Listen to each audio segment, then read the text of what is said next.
Welcome back to Brush and Overlay Cafe. Today I've got another Photoshop trick you asked for. Today, changing t-shirt colors or colors of anything really. Fast and simple. In less than 10 minutes, you'll learn to turn white to any color, one color to another, white to black and back, and black to any color. I've used this technique for years and it works. Timestamps are in the description. Use them anytime. Stick with me. You'll nail this whether you're new or a pro. Open Photoshop. Let's learn together. No matter what I'm working on in Photoshop, I always start by hitting Ctrl-J to duplicate the layer. The first thing I'll do is make a selection of her shirt. For that, I'm just going to use the quick selection tool. I'm going to do this pretty quickly, but you'll want to take your time to get a really nice selection. And then click on the layer mask button below. Now, any changes we make will only affect her shirt. Okay, let's start to change some colors. Anytime I'm changing the color of something in Photoshop, I always start with a hue saturation adjustment layer. So I'll choose that under the Adjustments tab. And then I'll select Ctrl-G for Group on my keyboard because I want to group this layer with the next adjustment layer that I'm going to add, which is a Curves adjustment layer. Now those two layers I just added are grouped together and they're under the layer labeled Group. For just a second, I'm going to close the group by clicking on this tab. I want to bring this layer mask to the group. To do that, I'm just going to click and drag. Now that applies to the entire group, both the hue saturation adjustment layer and the curves adjustment layer within it. So starting with hue saturation, I'm going to click on colorize. And it's really that simple. I can move my saturation sliders and my color sliders to choose the saturation and hue that I want. I can also adjust the lightness and darkness.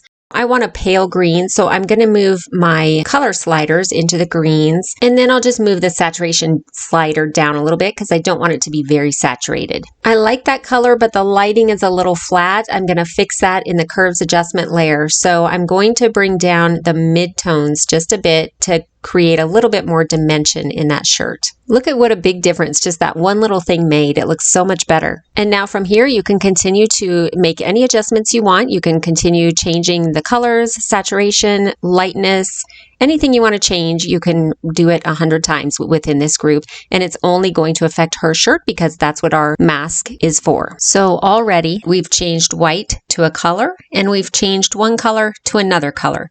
By the way, let's say you wanted this same mask on a different layer at the same time. Just hold down the Alt key, click and drag that mask to whatever layer you also want it to be on. And just so you have more than one tool in your belt, I'm going to show you a second way to change the colors of t-shirts or just about anything in Photoshop. So I'm going to turn off the group by clicking on this eyeball. Click on the icon adjustment layer down below, and I'm going to choose solid color. Oops, I forgot a clipping mask. I'm not going to edit that out because you might forget to. To create a clipping mask, hold down the Alt key and click in between your new layer and the layer below. Now, any changes we make on this layer will only affect the shirt, nothing else. I just clicked back into my layer to open this back up, and from here, I'm just going to choose a color. I'll choose red this time. As you can see, all Photoshop did was exactly what I asked it to. It added a solid color and took away all of the dimension in her shirt. To fix that, all you have to do is change your blending mode to multiply. From here, we're going to do all the same things we did before. So I'm just going to create another curves adjustment layer with a clipping mask, which is located right here. Just click on that and bring down those midtones just a bit to bring some of the texture and darker areas back to her shirt. And I feel like the highlights are a little too strong, so I'll bring those down a little bit as well. Here's a before and after of that. So the only difference in technique number 2 was I used a solid color adjustment layer instead of the hue saturation adjustment layer. It's up to you which one you want to use. Every situation is different. You might find that for your image, one works better than the other. So it's good to know both ways. And then with each of them, again, you'll use that curves adjustment layer to adjust the lighting from there. Okay, so I'm going to delete all of these layers, get rid of everything I've done, and get right back to starting from scratch. And we're going to talk about how to turn white to black.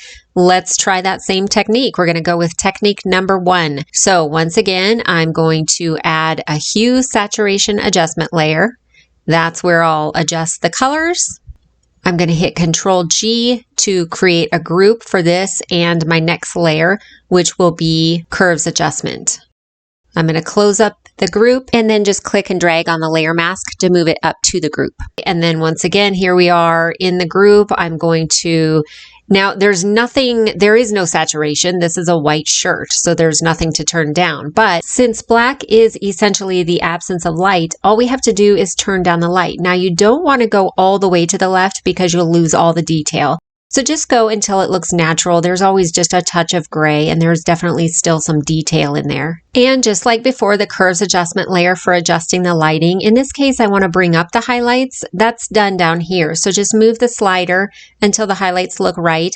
And then you can click on this hand, click in the shirt, and then adjust the tones that you want to adjust. In this case, I want to bring the shadowy areas down a little bit. So I've clicked in a shadowy area of the shirt and just dragging down until I like it. I'm going to show you a second technique that you can also use in addition to the curves adjustment layer to affect how the lighting looks in your shirt or whatever you're changing the color of. So I'm going to click on this half filled in circle down here and choose gradient map. Now what you can do with a gradient map is replace the tones from the shirt with whatever color you specify on this gradient. So for example, I'm going to add a mid-tone color, and I'm just going to pick something kind of in the grayish area. Click OK. And over here is the highlights. So for my highlights, I'd like those to be close to white, and the shadows are black. So that's already set. And now I'm just going to bring my shadows and midtones closer in to the whites. And you can see that transition on the gradient there. And just every image is different, so you'll just have to play with the sliders until it looks right. But you can see how this is creating a different lighting effect, and it almost makes the shirt look like it's made out of a different material in this case. I think that's good. And then just brush off with low opacity wherever it's just a little bit too strong or wherever I don't want it. Now the gradient map is totally optional. You absolutely don't have to use it. It's just another fun thing that you can try if you want to. Okay, I'm going to close the group, and I feel like he's probably feeling left out. So we're going to work on the man's shirt this time. So I'm just going to name this group her. And I can delete this layer mask, and we're going to create one with his shirt this time. I'm also just going to hide the group so that she's back in her white t-shirt. And now I'll just get a selection of his t-shirt, again with the quick selection tool, and create a layer mask. And now I'll show you how to turn black to a color using the same techniques as before. So once again, I'm going to add a hue saturation adjustment layer with a clipping mask. Don't forget that part. Select colorize, and again I'm just going to turn up the saturation, and I'll just use the hue slider to pick which color I want his shirt to be. And again, I'll just use all three sliders to adjust it to exactly how I want it. I'm adjusting the saturation, maybe adjust the lightness a little bit. Now I'll go ahead and add the curves adjustment layer with a clipping mask. I feel like you'll never forget this again, right? And here again, just make any lighting adjustments that you feel necessary. I wanted to brighten his up just a bit, so I pulled up those lighter midtones. And now I'm going to go back to hue saturation and adjust the color as well. By this point, we've done almost everything. The only thing left is how to turn black to white. And for this, once again, I'm going to add a hue saturation adjustment layer.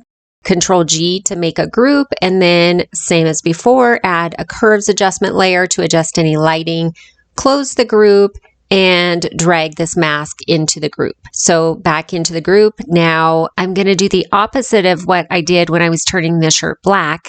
I'm just going to bring the lightness up. Again, you don't want to go all the way because you'll lose detail. So we're going to get kind of a grayish, and then we'll continue fixing the lighting and the tones in the curves adjustment layer. And you probably don't want to go all the way to a stark white. Usually there's just a bit of gray in there as well. But that's the technique, and then you can always go through and mask it off anywhere you don't want it, anywhere it might be too strong. You can always turn down the opacity. Anyway, I hope this was helpful. Let me know in the comments what you'd like to see next.